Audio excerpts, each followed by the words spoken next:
మాదాపూర్లోని సున్నం చెరువు దగ్గర హైడ్రా కూల్చివేతలు జరుపుతున్నారు. సున్నం చెరువు ఎఫ్టీఎల్ పరిధిలో అక్రమంగా వెలిసిన గుడిసెలను హైడ్రా సిబ్బంది తొలగిస్తున్నారు. ఎలాంటి అవాంఛనీయ ఘటనలు జరగకుండా భారీ బందోబస్తు ఏర్పాటు చేశారు. చెరువు పునరుద్ధరణలో భాగంగా 10 కోట్ల రూపాయలతో దీనిని అభివృద్ధి చేస్తోంది హైడ్రా. 32 ఎకరాల విస్తీర్ణంలోని సున్నం చెరువులో భారీగా ఆక్రమణలు జరిగాయని హైడ్రా గుర్తించింది. చెరువు సమీపంలో అక్రమంగా వేసిన బోర్లు, మోటార్లను తొలగిస్తున్నారు. మరోవైపు సున్నం చెరువు సమీపంలో ఏళ్ల తరబడి అక్రమ నీటి వ్యాపారం జరుగుతోందని హైడ్రా గుర్తించింది. వాటిని కూడా తొలగిస్తున్నారు.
మాదాపూర్లోని సున్నం చెరువు దగ్గర హైడ్రా కూల్చివేతలు జరుపుతున్నారు. సున్నం చెరువు ఎఫ్టీఎల్ పరిధిలో అక్రమంగా వెలిసిన గుడిసెలను హైడ్రా సిబ్బంది తొలగిస్తున్నారు.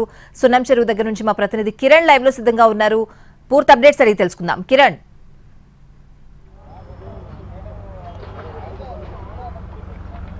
స్వాతి, తెల్లవారుజామున మాదాపూర్లోని సున్నం చెరువులో అక్రమంగా వెలిసిన గుడిసెలను హైడ్రా అధికారులు తొలగిస్తున్నారు. ప్రస్తుతానికి మనము సున్నం చెరువు వద్ద ఉన్నాము. దాదాపు ఇదంతా కూడా సున్నం చెరువు 32 ఎకరాల విస్తీర్ణంలో ఉంది. ఎఫ్టీఎల్లో అక్రమంగా దాదాపు 70కి పైగా గుడిసెలు వెలిసాయి.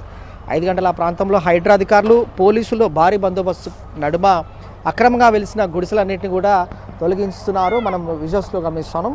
ఇదంతా కూడా మాదాపూర్లోని సున్నం చెరువు అంటారు. సో చెరువు ఎఫ్టీఎల్ పరిధిలో అక్రమంగా నిర్మించారు గుడిసెలు. వీళ్ళందరూ కూడా గతంలో హైడ్రా అధికారులు సూచనలు చేశారు, హెచ్చరికలు చేశారు, కానీ ఆ గుడిసెలు మాత్రం తొలగించలేదు. సో ఈరోజు హైడ్రా సిబ్బంది జేసీబీల సహాయం ద్వారా పోలీసుల బందోబస్తు నడుమ చెరువు ఎఫ్టీఎల్ పరిధిలో ఉన్న అక్రమంగా వెలిసిన 70కి పైగా గుడిసెలు మాత్రం తొలగిస్తూ ఉన్నారు. చెరువు పునరుద్ధరణ భాగంగా దాదాపు 10 కోట్ల రూపాయలతో సున్నం చెరువును అభివృద్ధి చేసేందుకు హైడ్రా నడుం బిగించింది. సో 32 ఎకరాల విస్తీర్ణంలో సున్నం చెరువు భారీగా కూడా అక్రమాలు కొనసాగుతూ ఉన్నాయన్న ఇన్ఫర్మేషన్ బేస్ చేసుకొని అక్రమంగా వెలిసిన గుడిసెలను మాత్రం తొలగిస్తున్నారు.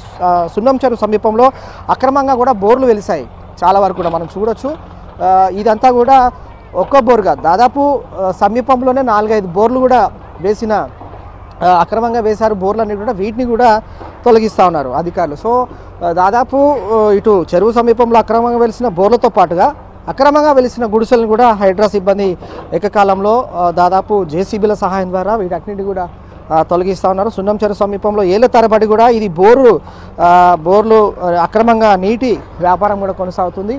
ఇదంతా కూడా అధికారుల దృష్టికి వచ్చింది. సో మనం చూడొచ్చు, ఇటీవల సున్నం చెరువు పరిధిలో భూగర్భ జలాలు వినియోగించవద్దని అధికారులు సూచించారు. కానీ వీరు ఎవరైతే అక్రమంగా నీటి వ్యాపారం చేస్తున్నారో వారిని ఈ అక్రమంగా వెలిసిన బోర్లను అలాగే వీటి కనెక్షన్స్ ఏవైతే ఉంటాయో వారింటిని కూడా నేలమట్టం చేశారు. వాస్తవానికి చుట్టు పరిసర ప్రాంతాలు కావచ్చు, హైదరాబాద్ పరిసర ప్రాంతాల్లో కూడా నీటి ఎద్దడి సమస్య ఉంది.